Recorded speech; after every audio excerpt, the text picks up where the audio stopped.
Hey, what's up? It's Dave from I'mSimplyADad.com, and you're watching the Happy Healthy Family Podcast.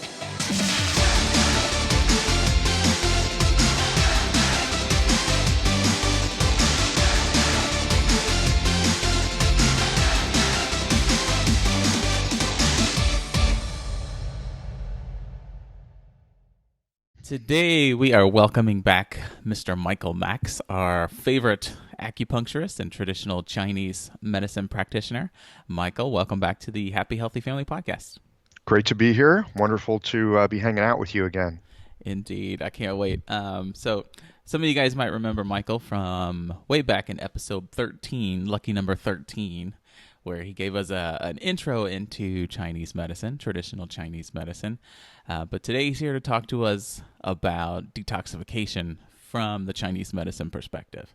But if you haven't listened to that intro and you're not really familiar with traditional Chinese medicine, I highly recommend you guys turn this episode off and then go check out episode 13 and then come back and listen to this one, because it will probably make a lot more sense. Or it will be more confusing.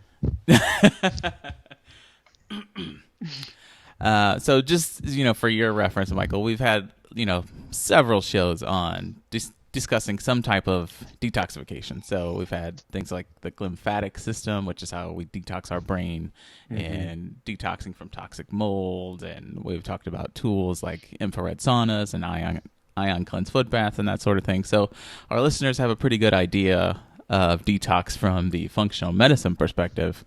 But I thought it would be interesting to get, another perspective and find out what Chinese medicine says about treating, toxicity and things like that, and give people, another approach to treat their symptoms and keep themselves healthy and their families healthy. So, right. Great. Well, I have some thoughts about this. Okay. So I think the place where I want to begin is that by and large, Chinese medicine takes a perspective that the body is trustworthy. And conventional medicine often takes the perspective that the body is not trustworthy, which isn't to say that difficult and terrible things can happen. Of course they can. But the perspective from Chinese medicine is that we're looking at the function of the organs, we're looking at the circulation of the blood, how the body oxygenates, all these kinds of things. And by and large, from a Chinese medicine point of view, detox is built into us. So if you have the ability to eliminate, i.e. poop daily, if you've got the ability to sweat and take toxins out through your skin, if you've got the ability to urinate, and those systems are working, your body's doing the heavy lifting of detoxing, right? Detoxification is built into us. Right. And so I think the question becomes, when those systems are either underfunctioning or because of environmental load, mold, sometimes food allergies, pesticide, all kinds of environmental toxins, tons of that these days that we didn't have 100 years ago. When there's an environmental load that brings more waste or things that obstruct proper physiological function into the body, then we've got an issue, because the usual systems that are functioning, it's like here in the Midwest, we had a very wet spring. When you've got a lot of water, you're just going to have a lot of water. And the systems that usually drain it can only drain so fast. And so then, from that point of view, yes, there can be issues with toxicity. But I want to remind people that by and large, we're built to be these self-regulating, homeostatic, phenomenal creations. And the main thing from a Chinese medicine point of view is make sure that the systems that are there are functioning properly. That's the first step. So just so clarification's sake, when you said, so we had a lot of water in the spring, and so when you have a lot of water, you have a lot of water. No, when you say we have a lot of water, are you talking about the Chinese medicine, like the water, like the bodily fluid? Are you talking about good old H2O? I'm talking about good old H2O, Okay. And there's just rain everywhere, and all the rivers and tributaries and creeks are all full to capacity, and then they overflow. In the same way, if our system is full to capacity with some kind of environmental toxin, then you're going to get some stored up in the body. You're going to need to think about usually trying to reduce what's coming in. So we talked about, we're basically built to detox. So in the West we talk about, the kidneys and the liver and the gallbladder, Hmm. and to an extent the lungs and the skin through sweat. Absolutely. So those are our pathways. So what is that, the same pathways that the Chinese medicine um, Very prescribes to? much, Or very much. I know the I say liver very in much Chinese so. So, medicine isn't the liver in same. Chinese medicine super important. We say it cleanses the blood, and when you look at all the metabolic functions that it does, all the hormone transformations and just so much of the heavy lifting of detoxification that the liver does, when you think about it from the Chinese medicine point of view, in terms of it cleanses the blood, I mean, they really kind of match up 1 to 1. I wouldn't say the gallbladder so much for detoxification. I think of that more for proper digestive function. Gotcha. Okay, so how does sort of the concept of chi and sort of the theory of five elements, how does that fit in when you're talking about detox? Well, qi is a frustrating and annoying thing to talk about. And it's supposedly one of the bases of Chinese medicine. I'm going to make qi very simple here and just say that it is the proper functional aspect between the various parts of the body, right? So if your functional aspect of things is low, you would say that your qi is low. Qi is a really tricky term to use if you're not a medicine or a practitioner of Chinese medicine, because we understand qi in the meaning of qi in a particular context. And if you don't have a background in Chinese medicine, it will sound like, oh, everything is about qi. Well, at some level you could say that, but from a medicinal point of view, from a treatment point of view, that's super unhelpful. So when we talk about qi, we might be talking about, for example, liver qi, in which case I'm actually talking about liver function. Or we might talk about spleen qi, in which case I'm talking about digestive function. It's kind of a shorthand to say that I'm paying attention to a particular organ system and the way that it's properly working metabolically. Interesting. So that's completely different than what most people would say, because chi is like, the life force or life energy, right? Is that what most Yeah, people I mean, describe it? I could see the frustration on your face no, about the it's not word. frustration. It's so qi is impossible to translate into English. Let's start with that. Any translation you've heard of qi, you've captured a piece of it, but you haven't captured all of it. So if you look up the character qi in a Chinese dictionary, it's often paired. So there'd be like the character for qi. Here, the character for qi that looks like that. Okay. Okay. Often it will be combined with another character to mean something. So, like in this case, Tian Qi.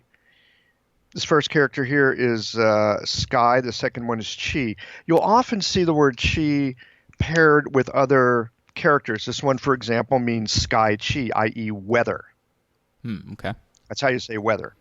If you put the Huh. character for face in front of it, mian qi, it would mean a person's complexion.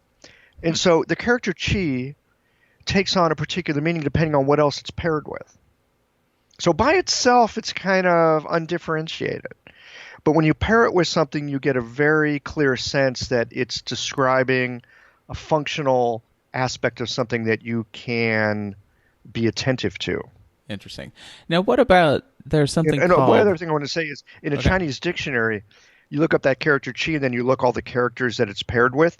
There are pages and pages of pairings.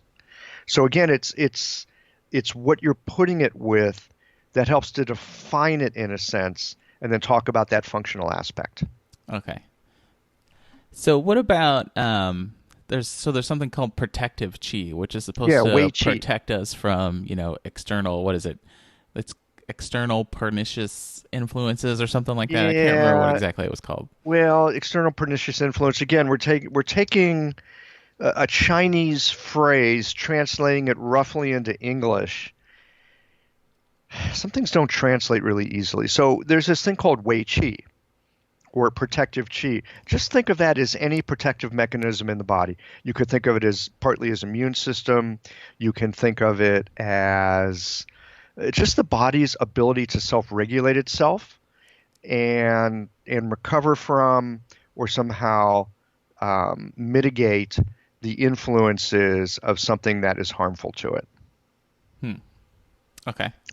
Many people think it is directly correlated to immune system. It is a big error to think that Wei Qi, protective Qi, is the immune system.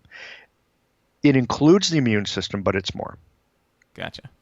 Okay, and so do we consider the whole five elements thing when you're talking about detoxification or proper detoxification? Well, we're looking at the five elements in terms of seeing how the body, from the ancient Chinese perspective of how the universe works, regulates itself in a homeostatic fashion. And so, again, when things are working properly, they just take, if you're pooping every day, you're getting rid of a lot of wastes. Okay? A lot of people, and I know a lot of patients that I have, and just in general, people think if they take some kind of herb or medicinal that will make them poop a lot, then they're detoxing. They're not detoxing. They're just pooping more. Yeah. Now, if you're not pooping at all, yeah, getting yourself pooping is important. But pooping does not by itself equal detoxing. Can I jump in on this? Because this is Yeah, go this for is it. a piece that's goes through my mind a lot. I often, again, I see patients all the time, and people come in, they say, well, I'm toxic. I have to detox. And I'm like, okay, where are you toxic? How do you know you're toxic? Right? I mean, what's the actual measure that you're toxic? How do you liberate those toxins from that area that you think you have toxicity? And how are you guiding them out of the body? I think all these things are really important. But the most important thing for me is, do you have a measure of what your toxicity is? And do you know where that toxicity is? Just because you feel like crap, that's not enough to say I'm toxic. Do you have an overload in your liver? Do you have an overload in your kidneys? Is there something going on that your digestion actually isn't functioning very well? If we just boosted up your digestion, you would feel better. So the big question for me is always, where are you toxic? How do you know you have toxicity? How are you liberating it? How do you know you've gotten it out of the body? Okay, so how do you, as the practitioner, how do you approach that? As in, so for someone who says they're toxic, or for someone who just comes in because they're feeling lousy, and how do you decide whether or not they have some type of toxicity that they might need to get rid of? Great question. So again, when people say they've got toxicity, I ask them that. It's like, well, how do you know? Do you have some kind of a measure, right? Do you have bacterial overgrowth into your small intestine? That's a fairly, decent measure. Do you have a problem with your gut biome? That's a measure. Um, some of these are harder to get to get a handle on, right? Mold toxicity and things like that. Um, I try to get people to describe, how do I phrase this? It's not, often I will ask people just how their functioning is. How's your sleep? How's your elimination? How's your energy? What does their skin look like? Do you sweat properly? Again, I am looking for, are the usual mechanisms of detoxing the body, balancing the body? Detox is a piece of it, right? Bringing nourishment in is one piece, assimilating is the other, getting rid of what you don't need. That, any glitch in that pathway anywhere is going to cause a problem. So I try to get a sense of, is it that they're bringing in the wrong stuff, or they're bringing in too much of the stuff that's causing them an overload, right? Because then you work in that area. Oh, it hurts when I do this. Well, don't do that. Oh, I get sick when I eat this. Oh, well, great. Don't eat that. maybe you just can't digest that. Or maybe that the middle part, the actual ability to assimilate, is weak. And if you boost up the ability to assimilate, now you can eat stuff that you couldn't eat before. Problem resolved. Or maybe the problem is that you're actually not eliminating on the back end. Gotcha. So So, I look to see where the issue might be. are you looking for just patterns, or are you looking for like, if they're not pooping, so they're constipated, and so that might be a red flag, or do you not even really think about toxicity when you're approaching a new patient? I try to keep as open a mind as possible when I'm approaching a new patient because everyone's a mystery. I tend not to think first about toxicity. Again, people will, if that is an issue that they think they have, they will alert me to that early in the conversation. By and large, and this is just me and my particular skewed view of the world, there's a lot out there on the internet that is offering to help you with your toxicity. I think a lot of times toxicity, air quotes, toxicity, is a way to sell people something. Yeah.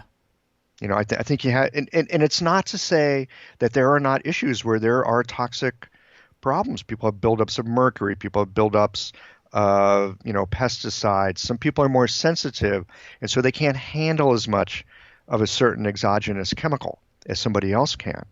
And then you're going to have issues. You're probably going to want to work with their liver. You're probably going to work with their kidneys, that kind of thing. But first, I want to see for myself, is there actually an issue with something that is in their system that shouldn't be in there? That's the first thing to find out. Or do they just feel lousy and they're calling it toxicity because it's a popular term right now? Hmm. Everyone's drinking a detox smoothie these days. All right?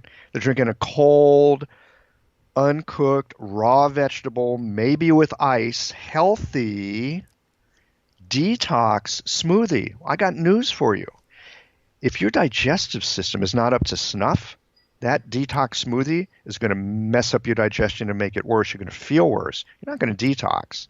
You're actually going to snuff out the digestive fire of your what we call the spleen, which is basically the stomach, small intestine, large intestine system. I forgot what I was going to ask. Sorry. I do have a different perspective than probably most of your guests. I don't have a detox plan to sell, Yeah, right. and I don't have a detox product to sell, and I'm super leery of things that make people poop just to make them poop. That's purging. That's not necessarily detoxing. I think it's super important to make that distinction. Yeah.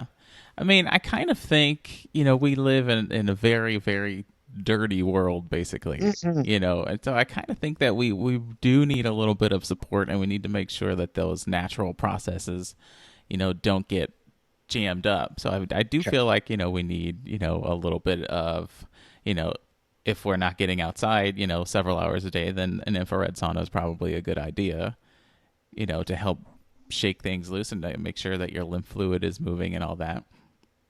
Okay, great. So I'm going to put you on the spot for a moment. Okay. How does a far infrared sauna, which I have, by the way, they're great. I just love going in there and sweating. How does that shake things loose? What are the things that are being shooken loose? And how do we know that they're actually coming out of our system? What are we actually shaking loose here? Now, the how do we know they're actually coming out? I'm not actually sure. But as far as, there is the theory is, I'm not a scientist, but the theory is that the infrared light spectrum produces this vibration in your cells, in your tissues, and sort of anything that's stuck in there, like a heavy metal or plastic chemical or anything like that, sort of gets, dislodged from its, safe storage in its fat cells, and then it either sweat it out or it goes into the lymphatic system, where the lymphatic system then drains into the liver.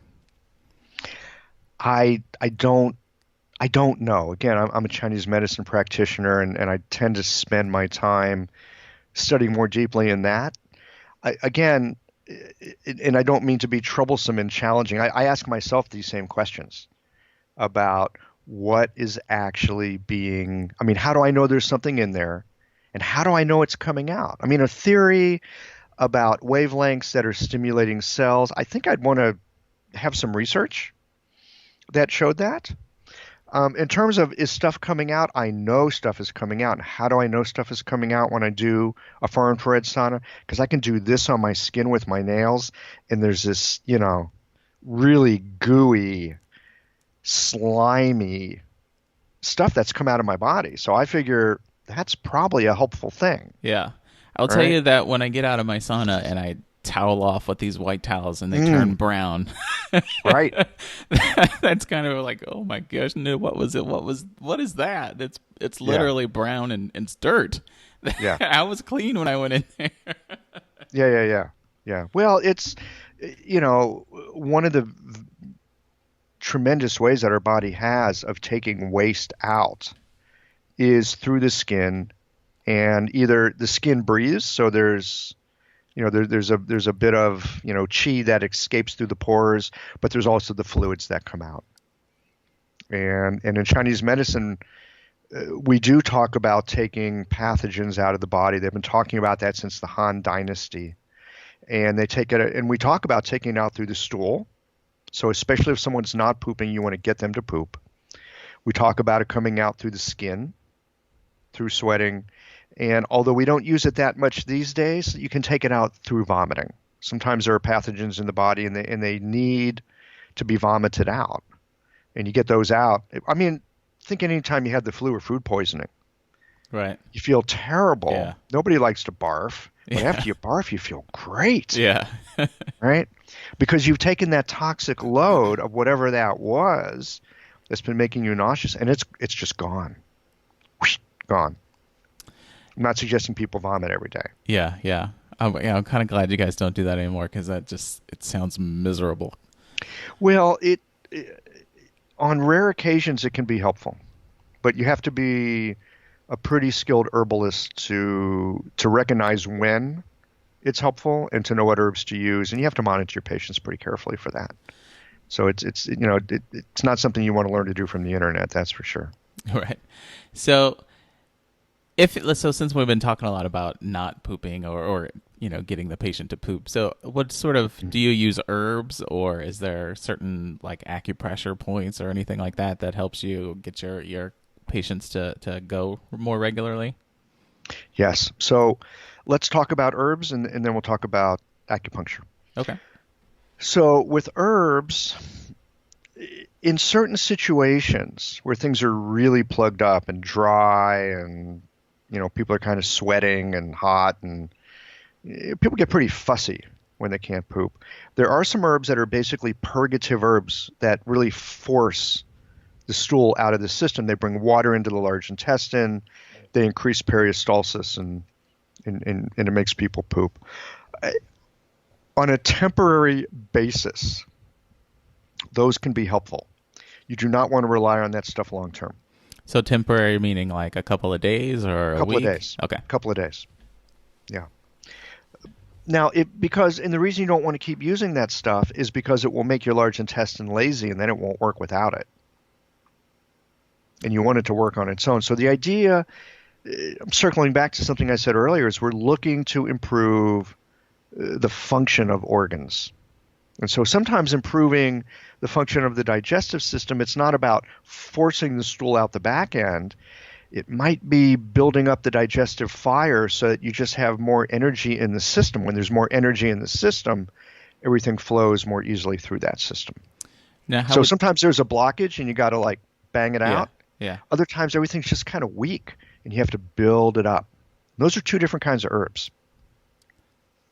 So how would you build that fire? So it's an herb that helps you build the digestive fire? There's not one herb that we ever use. Chinese medicine always uses like a quartet or a symphony of herbs. Most herb formulas are minimum 4 herbs, sometimes as many as 12. Wow. And right. So it's not the kind of thing where you would go, oh, this herb for that problem. It's usually not that simple. I mean, sometimes I've had people say, oh, is rhubarb a good herb for digestion? And my answer is always for whom and when, right? We're always looking at the context of somebody and where they are in their state of health and balance or lack of. And then choosing the herbs that match who they are and what they have going on in that moment. Give them herbs for a week. You know what? A week later, you might have to change those herbs, especially if you're being effective. Right. So if you once you build up that fire, then there's no need to keep taking No need to those keep taking herbs. it. And now, if you That's right. kept taking those herbs, would you build the fire too much? It just, you know, it's the kind of thing where if it could be really helpful at one point, and then at a certain point, it's just not helpful. And if you continue doing it, it could actually be um, something that causes more of a problem than brings more of a solution. So it's the right thing at the right time and the right amount. Gotcha. Okay, so let's say so we mentioned mold a couple of times. So let's say you had somebody come in, they were feeling crappy, and it turns out that they were living in a moldy home. Maybe they have mold in their basement or water damage in their roof or something like that. So Hmm. how would you address the sort of the mycotoxins and the mold, in the body? Right. That's a great question. So, because this is one of those situations where you have an exogenous pathogen coming in and overwhelming what's otherwise a well-functioning system, one of the first things you need to do is make sure you take care of the mold in your house, Right. right? Because if you're living in a moldy house and you're trying to demoldify your body, guess what? You're trying to fill a leaky bucket. It's not possible. Right. So, so step one is you've got to take care of that exogenous, that mold that's coming in, the exogenous pathogen. You have to take care of that. Secondly, you have to look at how is these mycotoxins affecting this particular person? Because for some people, it might give them digestive issues, and for other people, it might give them headaches, and for some people, they've got brain fog, and for other people, maybe it just disturbs their sleep. Different people will react differently to different challenges. And so, again, I don't come from the point of view of, oh, mycotoxin, I do these herbs or these acupuncture points. I'm doing, oh, mycotoxin, how is that person attempting to metabolize that? Where do they need some help? What systems are weak and need to be built up so they can take care of this challenge? So what if their biggest challenge is a challenge that a lot of people have these days, which is just fatigue, just a general chronic fatigue? Right. So, quite often, that is going to show up from a Chinese medicine perspective as what we call dampness. And so, you're often going to see some digestive issues with these people. You'll probably see kind of a puffy tongue. It's probably got a slimy coating on it. And what we're looking to do in those cases is use herbs or use acupuncture that helps to sort of dry out that excessive mucus that's being produced by the mycotoxins.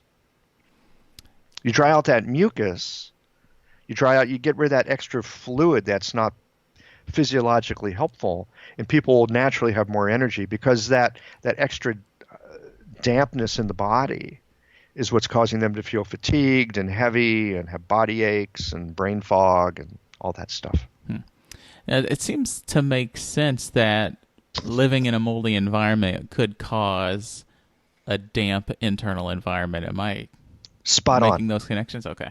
Yeah. No, Chinese practitioners have been talking about that for thousands of years. I mean, sometimes when people have excessive dampness in their system, we first look to see where are you living? And it would not be out of character with a Chinese doctor if someone's got this kind of thing going on to say, oh, you're living where? Oh, you're living in a basement. You don't have ventilation. That doctor would just go, move. Get out of there. Move. Indeed. Okay, so we can just sort of eat like drying foods and take drying herbs to help dry it out, or is it like is that a spicy food type situation, or? It's a good question. So when it comes to food, you would want to look at foods that are not damp producing and maybe a bit drying. Yeah. And And could you when it give us comes some and examples when of that? I can tell you more in just a moment. And when it comes to herbs, really, and this is not just to try to promote my business, but it takes a long time to learn Chinese herbal medicine. And if you feel like you would like some help with Chinese herbs, I would really encourage you find somebody who has studied it and studied it deeply. That does not mean every single acupuncturist. While Chinese herbs are within the scope of every acupuncturist practice, some acupuncturists have studied it a little bit. Some have not studied it at all, but they still use it to some degree. And then there are people that have studied it deeply. You want to find someone who has really made a study of Chinese herbs if you're going to use them. Because they're really nothing to mess around with on your own. They just have too much firepower. You can take yourself in the wrong direction, and we're using a way of thinking about functions in the body that don't always correlate one-to-one with Western ideas. And I will say, just back in episode 13, when Michael originally appeared on the show, he gave us a whole recommendation of how to find a good acupuncturist and Chinese medicine practitioner. So go back and check out that. That was right at the end there where he gave us some recommendations on how to find a good practitioner. But so what kind of food should we eat if we have a damp Oh, that's a sort good of question. environment? So, surprisingly enough, even though I'm talking about this, I don't do a lot of food therapy Hmm. in my practice. And the reason that I don't do that is because I have found that by and large, most of my patients, they won't do what I tell them to do anyway. So, if somebody really wants to know about food therapy for Chinese medicine, I've got this really awesome app on my phone. I'm going to show it to you. This is great for Chinese medicine practitioners, but even if you're not a Chinese medicine practitioner, you might be able to use this. It's called Nutrition. Can you see that? It's just called nutrition, okay? It's called Nutrition. Huh. I think it's called the Chinese Nutrition app or something like that. It's Okay. about $10. A buddy of mine made it, Oh, and and I love this because I don't keep track of all the food therapy stuff. I'm more an acupuncturist and an herbalist. Some people really do a lot of food therapy, but again, for whatever reason, the patients that come to me, they don't want to stop drinking their diet soda. So even though I say stop it, not helping you, I have to try to do other things to pull them out of, whatever landslide they're in because of that. But you can go in and you can put in diagnoses huh. and you can look at different actions and flavors. I mean, if you know some basics of Chinese medicine. So, for example, let's say that I've got a patient, and it's like you just talked about, right? And they're kind of damp, they're kind of cold, and they're kind of damp, and they're tired all the time, and they are lightheaded and kind of nauseous. I would come up with like qi deficiency and qi deficiency with dampness as a diagnosis, and then I would oops. Uh-oh. I wanted to show, yeah, browse. Nope. Where do I go? Oh, continue. And then it's going to come up with this fantastic list of things to eat Look at and that. things not to eat. Nice. We got buckwheat, asparagus, beef. Nice. Yeah. So I mean, you can find that on the App Store. I think it's called the Chinese Nutritional app. I think it's around Chinese 10 bucks. nutritional app. I'll go find it and I'll And put it in the show links for you guys. put it in the show links. I know the guy who made this. He's a brilliant practitioner and knows a lot about food. He used to be a food scientist before he became an Huh. acupuncturist. Interesting. Yeah. So I mean, he knows it from Eastern and Western sides. And it's a really handy way of, if you do want to start working with food, either find someone who really does that, and I do know some people that do that, or use the app. Yeah, for sure. I'm going to 'Cause it's check out super that cool. app. Yeah, it's really handy. Generally speaking, when people are having problems like this, and I see that there's certain things that they're eating, and I think, oh man, it, if I could just get people to sometimes stop eating 3 or 5 different things, they would feel so much better. I mean, there are some patients I have, if they would just give up the diet soda, if they would just give up the diet soda, they wouldn't need to come see me so often. But they're So too sometimes too attached to their diet soda. they're super attached to their diet soda. And so, I mean, when it comes to changing diet is difficult. Yeah. It's just not easy. I always feel like if you can just take care of 1 or 2 big things, get those handled, see how you feel, then take on the next ones. But don't try to do too much at once. Yeah. I will say, I understand the diet soda thing. Our family is paleo now, but back in the day, when we were making these slow changes, diet soda was like the last thing to go because it was my caffeine, and I was in graduate school and I needed caffeine and I hated coffee.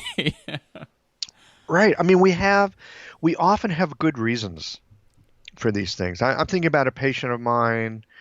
It's not the caffeine. It's not it's a kind of reward that this person gives to themselves. Yeah. Right. They're having Yeah. a crappy day. They're having a difficult time. They drink a diet soda. They feel a little bit of love. Right. So Yeah. sometimes there are good psychoemotive reasons that we have for bringing things into our body that really aren't that good for us, but there's other ways that it serves us. And so sometimes it means getting a handle on, well, how can I feel a little love for myself? Okay, so let me switch gears just a tad. So Mm, toxicity, kind of goes hand in hand with inflammation, right? And a lot of us have, this. There's a lot of talk about chronic low-grade inflammation. So what right. does Chinese medicine say about that? We call it damp heat. Damp heat. Okay. Damp heat. And so how would Damp heat. you treat someone that you would diagnose, I guess, with damp heat? Right. Well, from an acupuncture point of view, I would do various points that help to bring some coolness into the body and help to drain extra fluids out of the body.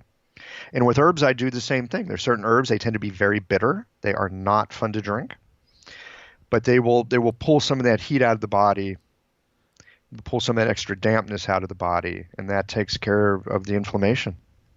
Interesting. So pulling the excess fluids, does that mean that the person's going to the bathroom more often? Are there's foods or herbs that induce sweating, or is that sort of thing? They might go to the bathroom a little more, and they might sweat a bit more, depending on if you're trying to pull that stuff out through the urine. Right? There's certain herbs that'll drain that heat out through the urine. Hmm. And in which case you might see more urination, but you just might notice a difference in the color and smell because it's not that we're looking to make people pee as much as it is we're looking to have the urine be the vehicle that takes this stuff out of the system. And so you might notice a different odor or different color to the urine. Hmm. Likewise, maybe this pathogen is less rooted deep in the body. It's more at the surface of the body, in which case you would want to use something that helps people to sweat, because if it's more at the surface of the body, sweating is the fastest way to get it out. So again, what is it? Where is it? Who is this person? And that determines the treatment, the herbs that we give to somebody. Gotcha. Super individualized medicine. Yeah. We talk these days about individualized medicine and, oh, this is medicine that fits your genetic disposition. We've been doing this in Chinese medicine for 2,000 years, looking at who is a person. We haven't been looking at genetics, but there's lots of ways that Chinese doctors have over the years learned to recognize who is this person as an individual and then to treat them as such. Now, doesn't Chinese medicine look at like sort of the parents or their heredity? Am I saying that right? Yeah, Heredity? hereditary factors. Yeah, To hereditary. some degree, we look at the inheritance that we've gotten from our ancestors. Absolutely, that is an aspect of it. Sometimes people are like super strong. They inherit a constitution that is just super vital. And other people inherit a constitution that may not be as vital, right? We have to work with the hand that we've been dealt. So in that way, you do kind of look at genetics a little bit. I don't think about it as genetics as much as I think about it as the influences that have been passed on to us by our ancestors. I mean, we talk about genetics in the modern world. I'm looking less at, the actual genes themselves and looking more at the functional expression of those genes. Again, Chinese medicine looks a lot more at function than it does at structure. Gotcha. Okay, so let's say you're working on getting something out. Let's say somebody came in with bona fide mercury poisoning, Hmm. and so how do you sort of help them get rid of that mercury or whatever toxin that is, without pushing too hard and causing like a lot of people have detox reactions and they end up getting sicker. So Right. how do you know if you push? How do you know if it's just your body getting better, or how do you know that you've pushed too hard? Okay. So a couple things about that. Number one, that thing I mentioned earlier about when you free it up, are you able to get it out of the system? Right. So if you're going to free up some kind of a pathogen, you better make sure that the urination and the solid elimination is working well, because that's how it's getting out of the system. Right. Okay. The other thing is, for mercury poisoning, I wouldn't treat mercury poisoning. That Chinese medicine, I wouldn't use that by itself. I would send them to someone who knows and understands chelation and that kind of thing, and have them do that with that kind of a practitioner. And then I would work on making sure that their liver and their kidneys and that kind of thing was up to snuff. Hmm. So I would work in tandem with somebody, but I wouldn't do it alone with Chinese medicine. Gotcha. So you would I'm not go. saying I'm not saying Chinese medicine couldn't do it, but I don't know how to do it with just Chinese medicine. So you would work. You would combine sort of Eastern and Western approaches there. Well, I mean, you look at chelation therapy. We could call it Western, but conventional medicine kind of raises their eyebrows at it. So it's Yeah. Western, but it's alternative. Yeah. It's not conventional. Let me put it this way: it's unconventional. Yeah. Yeah. What role does sort of like excess emotions or stress? What role does that play in sort of mucking up our natural detox processes? Well, the Chinese medicine point of view is that emotions are digested not unlike food is digested, Hmm. right? We have emotional experiences, and if that emotional experience is overwhelming to us, our system will shut down in certain ways because it can't deal with it. Much in the same way, if you have a mycotoxin come in, the body starts to shut down when it feels overwhelmed. Or you get food poisoning and the body, right, because it's an overwhelm. When we're healthy, we should be able to have any emotional experience, and we should be able to process it, to understand it. Oh, what does this mean for me? How might I behave in the future? How might I need to change? Right? Emotional experiences, much like a good meal, if properly digested, can enrich us and support us. But if we're constantly in overwhelm, well, that's like having a digestive system that doesn't work well. So it's a piece of it. I think our emotional well-being is critical, not just to not having toxins in our body, but just to everyday life and living it well. We have to be able to have emotional experiences that enrich us, experiences that we can inhabit, that in some ways challenge us to be better people, but not so much that we go into shutdown. So, how would you approach someone who came in, who was under a lot of stress for an extended period of time? Let's say even years, that they had poor stress management and it started really affecting their health, which is why they came to see you. Right. How do you help somebody sort of, break free and sort of like figure out how to, Yeah. have a normal stress balance and handle that. Okay. So the first thing I would say is the word stress by itself is completely meaningless. We all throw the word around, People come in and go, well, I'm feeling awful. I got all this stress, stress. I'm always curious to know, what do you mean by stress? Because different people will call different, some people will call something stress that another person says, dude, that's my motivation. If I didn't have that, I wouldn't be able to excel and do what I do. So I'm always curious to unpack what stress means for someone. So for some people, stress means I'm angry all the time and I can't not be angry. Something comes up, right? Anger flares. Other people say, well, I got stress. I worry about my daughter. I worry about my family. I worry about my job. I worry about the state of the world. I worry, and they've got this whole rumination worry thing going on. Some people just go to fear. They're afraid of everything. So for me, the important thing to find out is when someone says stress, is what does that mean for you individually? Are we dealing with, and here's where we can run around the 5 elements Right. again, right? The Yeah. 5 phases. So are we dealing with anger? Are we dealing with some kind of issue of communication, being able to have joy, not have joy? Are we dealing with rumination? Are we dealing with an inability to feel or recognize value? Are we dealing with fear? And there's a number of different ways that we can approach what I'm going to call the major emotions. Most of us have an emotion that we tend to go to and lean on. And that's often where we're going to feel stress. And so when I can figure out what that is for any person, then I can give them some support in that area so that emotions can be metabolized throughout the system and not just get stuck in one place. Gotcha. That makes sense. Yeah. Does that make sense? Yeah. I felt like I knew where you were going when you started saying, as soon as you said, how does that person respond? Is it someone who is scared or angry? And I'm like, okay, so you support each liver that connects with that, or each organ that connects with that emotion. That's right. Makes sense.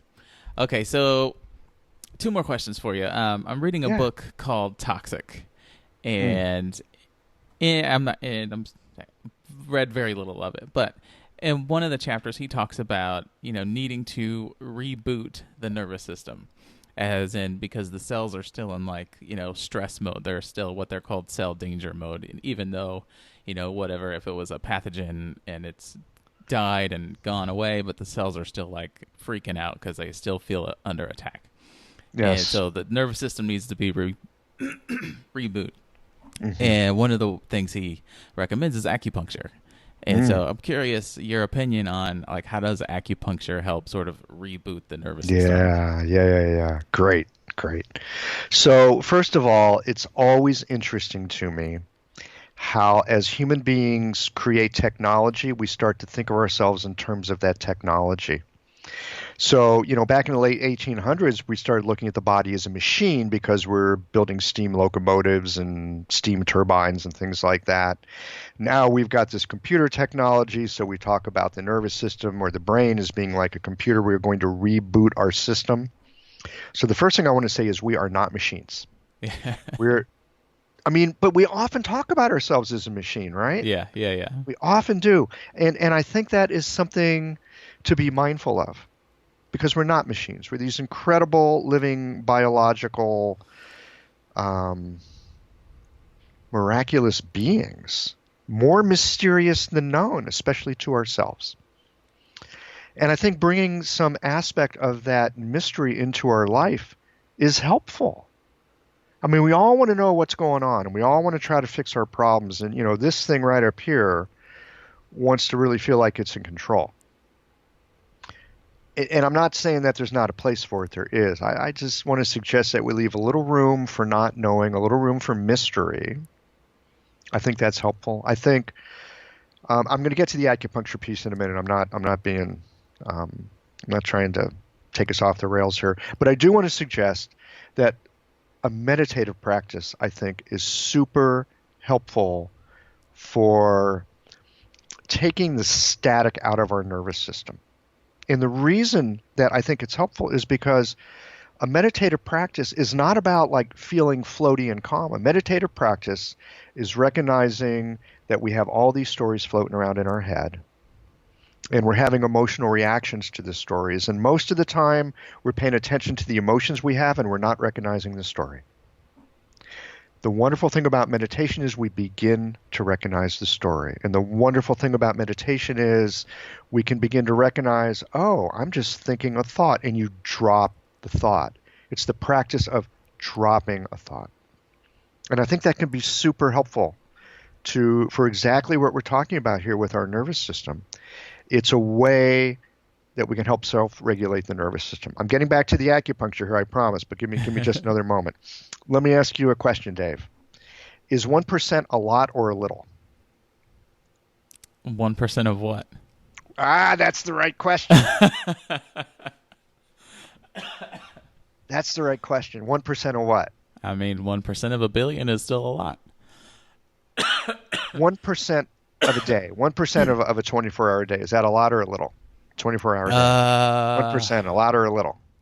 I was just a feeling little, but it's depends a little. on I what would I would be also say doing. it's a little. I would also say it's a little. Very, very little. Right? So if I was to suggest that you spend 1% of your day meditating, would you say that's doable or not doable? That should be doable. 1%. You should be saying piece of cake. 1%? Are you kidding? 1%? You know how much 1% of the day is? How much? 14.4 minutes. 14.4 minutes. So roughly, 15 minutes, we'll just round it.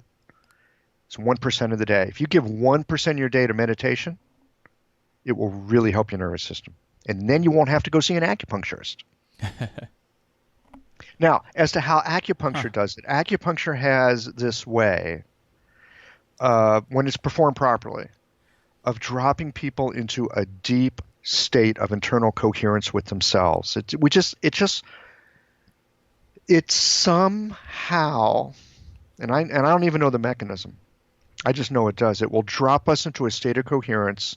It drops us into a calm place where the system just can sort itself out. It just dials down the noise enough that it'll help the system to sort itself out. You can do the same thing with cultivating a meditative practice with 1% of your day. And then you won't need to see someone like me. You'll save a ton of money. Gotcha. Well, I guess I gotta increase my time that I meditate. I usually make sure I do 10 minutes a day, but if I need that 1%, I need to add another 5 minutes. Add another 5. Yeah. Which is doable, right? It's doable. 5 minutes? Come on. Okay, and so my last question here, and I've been asking everybody, is sort of, and it doesn't have to be Chinese medicine related, but I'm curious to what you're going to say. So 3 practical tips for any family or any parent who, 3 practical tips for any family, any parent who wants to raise a happier, healthier family. Oh, man, that's a great question. I love it. Thank you. Thank you. Thank you. That's a great question. So, and I actually can answer this because I've got a 14-year-old that lives here. My wife's 14-year-old niece from China has been living with us for the past few years and going to school here. So, cool. So I've got a kid in my life, so I can actually speak to this from a place that is not theory. So I would say the first thing is what I just suggested, our own 1% internal cultivation. Because if we can be more present with ourselves, we can be more present with the people that we care about. I would say that first and foremost, right? That old thing about if you're in an airplane and the oxygen mask come down, put yours on first. I think it's so important. If we can't take care of ourselves and model that, especially for our children, where are they going to learn it? Right. So start with that. Yep. The second thing is, I'm so old-fashioned. Family dinner together. I used to work late until this kid showed up in my life. Now I don't work late because I say, oh, no, I got dinner with my family tonight. That time is so precious. Yeah. Really important. Really important. Love it. Yeah, I do too. It's like the highlight of my day. I get a little teary when I think about it. because it's such a beautiful moment in the day. We come together, we eat, we appreciate each other. Um, it's really sweet. And I'd say the other thing is, um, listen to your kids. Listen, I mean, really listen to your children, um, because they've got an openness of perspective and heart that many of us, as we grow into adults, we build some barriers to. And kids will open that up for us. It can be really painful and difficult and frightening. Sometimes I hear my niece ask questions or say things, and it raises issues for me. I mean, it'll really touch a lot of buttons. And I'm deeply grateful because this kid is alive and reminding me to work on some of my own stuff so I can be more alive and meet her in answering those questions. So Nice.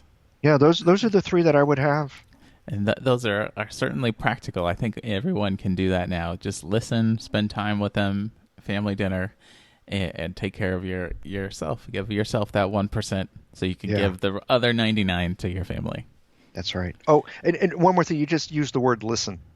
So I just want to share this with you real quick as a way of ending. So the traditional way of writing the character listen in Chinese, it uses actually three different characters. It's got the character for ear, it's got the character for eyes, and it's got the character for heart.